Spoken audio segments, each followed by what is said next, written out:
السلام عليكم ورحمة الله وبركاته. وعليكم السلام ورحمة الله. بسم الله الرحمن الرحيم. الحمد لله رب العالمين وصلوات ربي وسلامه على النبي الأمين نبينا محمد وعلى آله وصحبه أجمعين أما بعد. যাবতীয় প্রশংসা ও গুণগান হামদ এবং তারিফ সেই আল্লাহ সুবহানাহু ওয়া তাআলার নিমিত্তে পেশ করছি, যিনি আজকে আমাদেরকে এই জিলহজ মাসের শ্রেষ্ঠতম দিনগুলোর মধ্যে জুবাইর দাওয়া এন্ড গাইডেন্স সেন্টারের ক্লাস কক্ষে আল্লাহর দ্বীন সম্পর্কে কিছু জ্ঞান অর্জন করার উদ্দেশ্যে উপস্থিত হওয়ার তৌফিক দান করেছেন। এই জন্য আমরা সকলেই রব্বুল আলামিনের শাহী দরবারে অন্তরস্থল থেকে কৃতজ্ঞতা বাণী উচ্চারণ করি, সকলের পড়ি আলহামদুলিল্লাহ।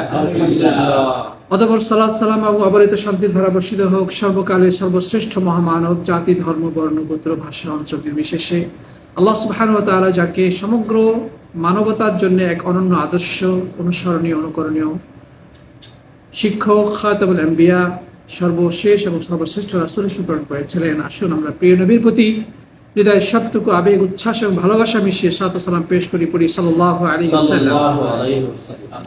প্রাণপ্রিয় উপস্থিতির সাথে বন্ধুগণ, 100 কাবিরা গুনাহ সম্পর্কে আমরা বহুদিন যাবৎ ধারাবাহিকভাবে আলোচনা করে আসছিলাম।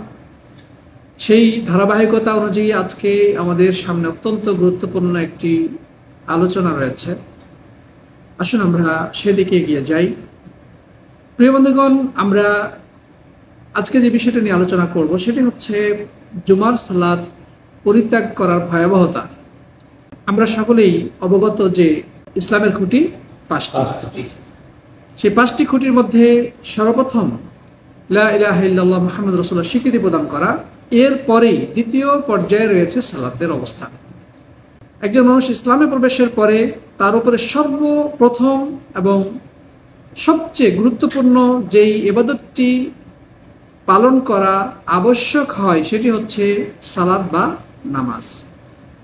প্রত্যেকদিন আমাদেরকে 5 ওয়াক্ত নামাজ পড়তেই হবে যতদিন পর্যন্ত আমাদের দেহে প্রাণের স্পন্দন রয়েছে এবং হুঁশ ঠিক রয়েছে। নামাজ ছাড়া কোনো সুযোগ নেই। 5 ওয়াক্ত নামাজ প্রত্যেক প্রাপ্তবয়স্ক মুসলিমের জন্য ফরজ। ইসলামের গুরুত্ব অপরিসীম। সালাত পরিত্যাগ করার শাস্তি হচ্ছে জাহান্নাম, এবং সাহাবীদের যুগে কোনো একজন সাহাবী নামাজ পরিত্যাগ করেছেন বলে প্রমাণ পাওয়া যায় না। অর্থাৎ সাহাবাগণ কল্পনাই করতে পারতেন না যে কোনো মুসলিম নামাজ ছাড়তে পারে মুনাফিক ছাড়া। কিন্তু বর্তমান সময়ে যদি আমরা ডানে বামে তাকিয়ে দেখি তাহলে তাদেরকে আমরা কি বলবো? এদেরকে মুসলিম বলবো নাকি মুনাফিক বলবো না কাফের বলবো? প্রত্যেক দিন চতুর্দিক থেকে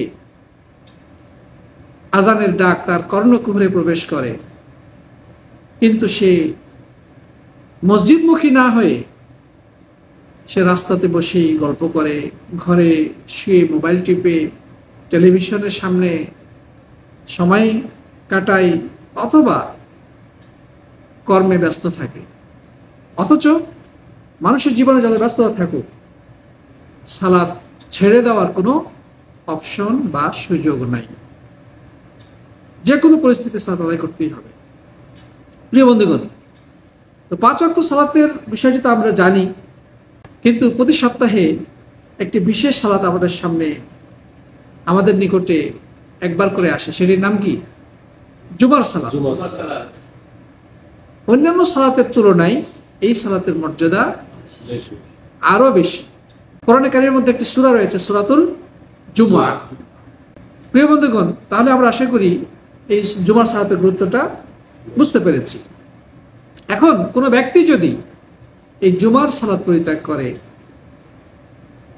আল্লাহ নবী সাল্লাল্লাহু আলাইহি ওয়াসাল্লাম তার ব্যাপারে কি বলেছেন সেটি আজকে আমাদের আলোচ্য বিষয়। প্রিয় বন্ধুগণ, এ মর্মে সর্বোচ্চ হাদিস বর্ণনাকারী সাহাবী আবু হুরায়রা রাদিয়াল্লাহু তাআলা আনহু এবং আরেকজন প্রখ্যাত সাহাবী আব্দুল্লাহ ইবনে উমর রাদিয়াল্লাহু তাআলা আনহু থেকে বর্ণিত হয়েছে। তারা বলেছেন যে আমরা রাসূল করিম সাল্লাল্লাহু আলাইহি ওয়াসাল্লামের নিকটে শুনেছি, আল্লাহ নবী সাল্লাল্লাহু আলাইহি ওয়াসাল্লাম ইরশাদ করেছেন, লা ইয়ানতাহিয়ান্না আকওয়ামুন আন ওয়াদইহিন্নাল জুমআত আও লা ইয়াখতিমান্নাল্লাহু আলা কুলুবিহিম সুম্মা লা ইয়াকুনান্না মিনাল গাফিলিন। রাওয়াহু মুসলিম।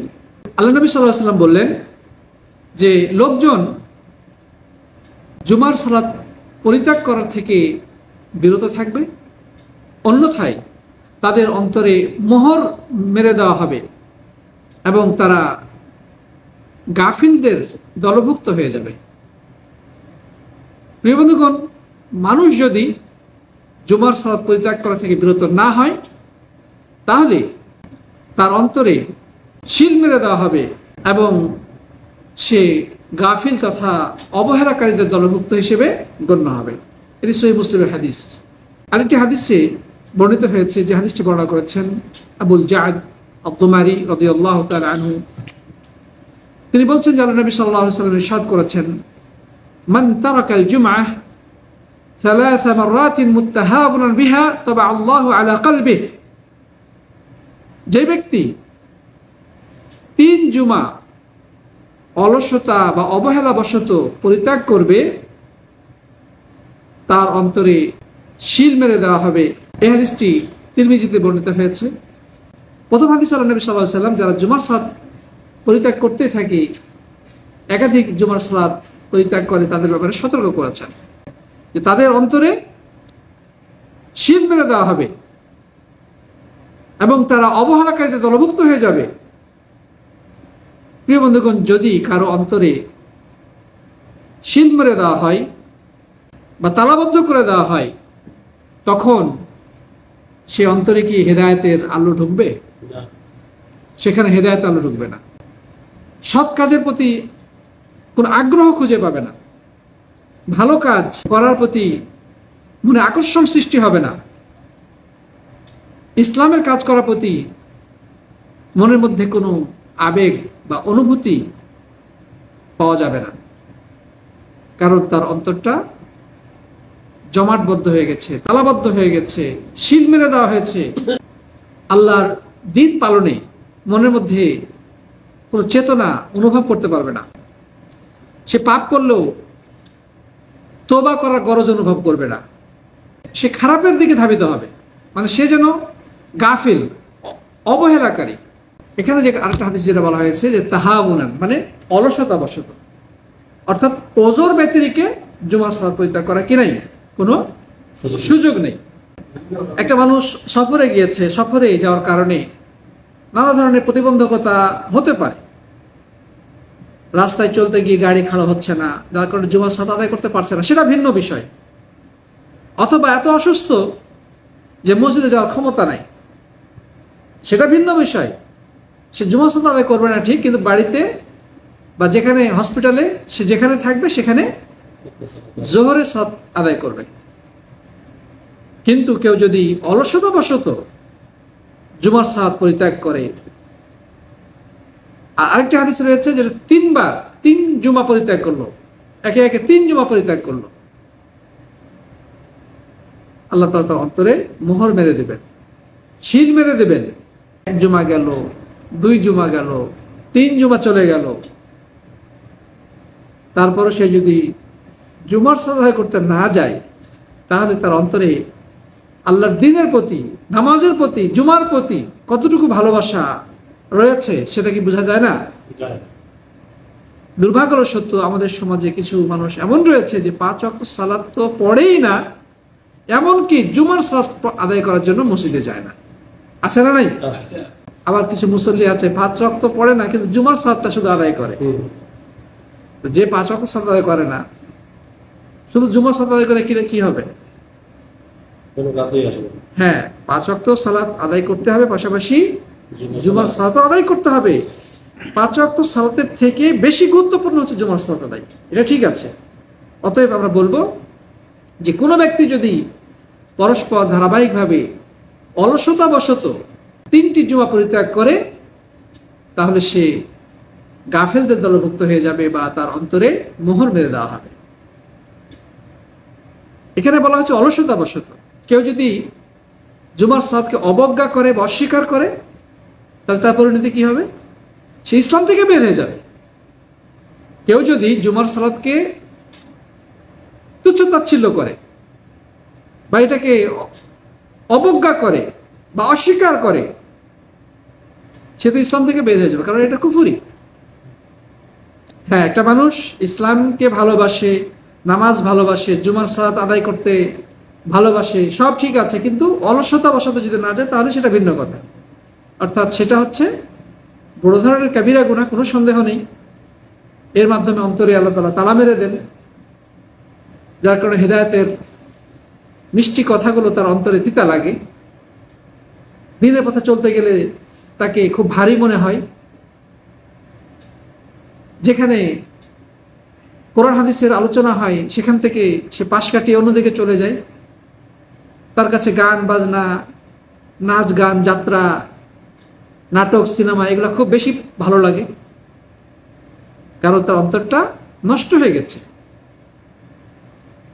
পচা দুর্গন্ধযুক্ত জায়গায় মশা মাছি বসবে, এটাই স্বাভাবিক।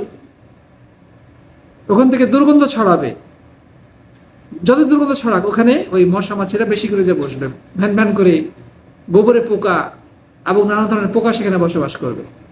যার অন্তরটা নষ্ট হয়ে গেছে তার অন্তরে কিন্তু এই সমস্ত নিকৃষ্ট জিনিসগুলো জায়গা পাবে। কিন্তু যার অন্তরে হেদায়েতের আলো আছে, যে আল্লাহর দ্বীন মেনে চলে, 5 ওয়াক্ত সালাতে মসজিদমুখী হয়,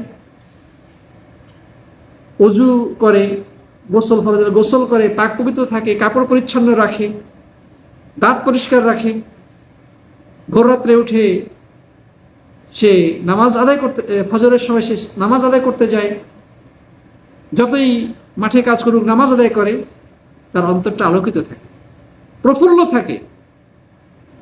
মসজিদে আজানের ধ্বনি, মসজিদ থেকে আজানের ধ্বনি ভেসে আসলে সে মনের মধ্যে মসজিদে ছুটে যাওয়ার তাড়না অনুভব করে।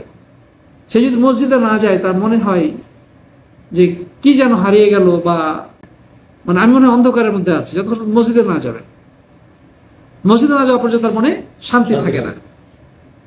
সে দোকানে থাকলেও দোকান বন্ধ করে মসজিদে চলে যায়। সে মাঠে কাজ করতেছে, হয়তো বা দূরে মসজিদ যেতে পারছে না, কিন্তু সে ওখানেই ওই ক্ষেতের পানি দিয়ে উজু করে আইলে একটা গামছা বিছিয়ে অথবা ঘাসের উপরে বা খালি মাঠে নামাজে দাঁড়িয়ে যায়, কারণ তার অন্তরে নামাজের ভালোবাসা রয়েছে। কিন্তু যে লোক জুমা পরিত্যাগ করতেছে, 1 বার 2 বার 3 বার বা ধারাবাহিক জুমার সালাত পরিত্যাগ করতে আছে, তার অন্তরে যে মরিচা পড়ে গেছে এর মধ্যে কোনো সন্দেহ নাই। একটা লোহা যদি আপনি ফেলে রাখেন, অনেকদিন পরে যা দেখবেন ওটা মরিচা পড়ে গেছে, ঠিক না ঠিক? তো আমাদের অন্তরগুলো ঠিক এমনই, জং লেগে যায়, মরিচা পড়ে যায়, ময়লার আস্তরণ এসে ঢেকে যায়। তবে একথা আমাদেরকে ভুলে গেলে চলবে না যে যত কিছুই হোক না কেন, একজন মানুষ যত বড় পাপাচার করুক না কেন, আল্লাহর কাছে সে যদি তওবা করে, সে যদি আল্লাহর কাছে তওবা করে, নিজের ভুল তুলে ধরে আল্লাহর কাছে ক্ষমা চেয়ে নেয়, আল্লাহ তাআলা তাকে মাফ করে দেন, যত ধরনের অন্যায় হোক না কেন। তবে মানুষের হক যদি কেউ নষ্ট করে, তবে হক কিন্তু ফেরত দিতে হবে।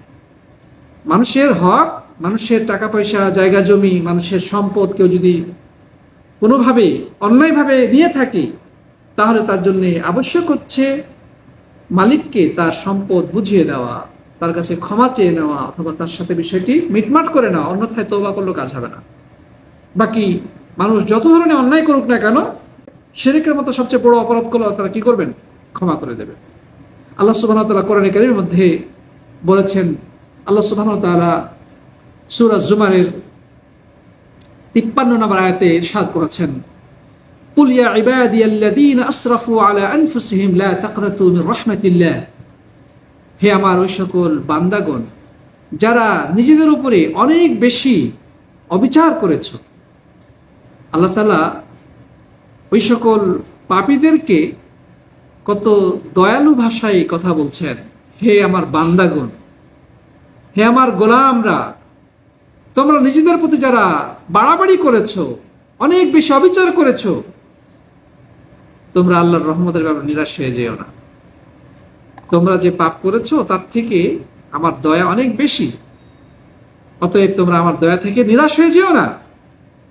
আল্লাহ তাআলা সমস্ত গুনাহ ক্ষমা করে দেন, কেননা তিনি হচ্ছেন অত্যন্ত ক্ষমাশীল এবং পরম দয়ালু। সুবহানাল্লাহ। অতএব কেউ যদি নামাজ পরিত্যাগ করে থাকে জীবনের, কেউ যদি গুনার কাজে লিপ্ত থাকে, নামাজ পরিত্যাগ করে, জুমার সালাত পরিত্যাগ করে বা নানা ধরনের খারাপ কাজে লিপ্ত থাকে, তাহলে তার জন্য আবশ্যক হচ্ছে তওবা করে আল্লাহর কাছে ফিরে আসা এবং নিজেদের ফেলে আসা পাপকর্ম তুলে ধরে রব্বুল আলামিনের কাছে ক্ষমা চেয়ে নেওয়া এবং আগামীর দিনগুলোকে শুধরে নেওয়া, আগামীর জীবনটাকে শুধরে নেওয়া।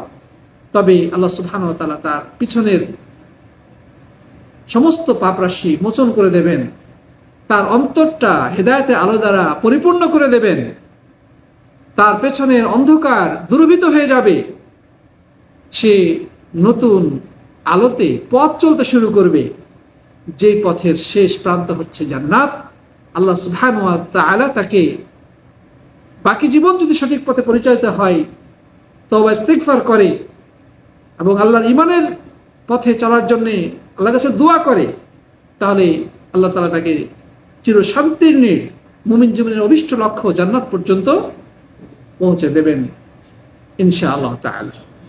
অতএব প্রিয় বন্ধুগণ, আসুন আমরা 5 ওয়াক্ত সালাতের প্রতি আরো বেশি যত্নশীল হই, বিশেষ করে জুমার সালাত, বিশেষ করে জুমার সালাত কোনোভাবে যেন ওজোর ব্যতিরিকে, কোনো ধরনের ওজোর ব্যতিরিকে জুমার সালাত ছুটে না যায়। আল্লাহ তাআলা আমাদের সবাইকে তৌফিক দান করলো। অতীতে যে সকল ভুলভ্রান্তি আমাদের দ্বারা ঘটে গেছে, আমরা লজ্জিত অন্তরে আল্লাহর কাছে তওবা করে নেব এবং এই মর্মে তার কাছে ওয়াদা করব যে হে আল্লাহ, আমি না জেনে বা শয়তানের প্ররোচনায় অথবা কুপ্রবৃত্তির তাড়নায় এই ভুলগুলো করে ফেলেছি। হে দয়াময়, হে রহমানুর রহিম, তুমি আমাকে মাফ করে দাও। আমি ওয়াদা করছি আর কখনো জেনে বুঝে এই পাপের দিকে পা বাড়াবো না, আর কখনো নামাজ ছাড়বো না, আর কখনো সালাতের ব্যাপারে অলসতা করব না। তুমি আমাকে মাফ করে দাও, আমি বাকি জীবন তোমার পথে চলতে চাই, তুমি আমাকে সাহায্য করো। এভাবে যদি আমরা আল্লাহর কাছে দোয়া করি এবং নিজেদের অতীতের গুনাহগুলো তুলে ধরে চোখের পানি ফেলে ক্রন্দন করি, রব্বুল আলামিন অবশ্যই আমাদের কি করবেন? মাফ করবেন। কেননা তিনি কোরআনে বারবার নিজেদের কাছে ক্ষমা চাওয়ার জন্যই আহ্বান জানিয়েছেন। আল্লাহ তাআলা বারবার আমাদেরকে বলেছেন যে তোমরা আমার কাছে আসো, ফিরে আসো, মাফ করে দেবো। সুবহানাল্লাহ। ওয়া তুবু ইলাল্লাহি জামিআন আইয়ুহাল মুমিনুন, হে ইমানদারগণ, তোমরা সকলেই আমার কাছে অন্যায় অপকর্ম ছেড়ে দিয়ে আমার কাছে ফিরে আসো, আমি তোমাদেরকে ক্ষমা করে দেবো। ইয়া ইবাদি ইন্নাকুম তুখতিউনা বিল-লাইলি ওয়ান-নাহার ওয়া আনা আগফিরু যুনুবা জামিআন ফাস্তাগফিরুনি আগফির লাকুম। হাদিসে কুদসিতে আল্লাহ তাআলা বলছেন, হে আমার বান্দারা, যে তোমরা তো দিনরাত পাপ করে চলেছো, তোমাদের পাপের কোনো শেষ সীমা নাই, আর আমি কিন্তু ক্ষমা করে দেই। অতএব তোমরা আমার কাছে ক্ষমা চাও, আমি তোমাদের ক্ষমা করে দেবো।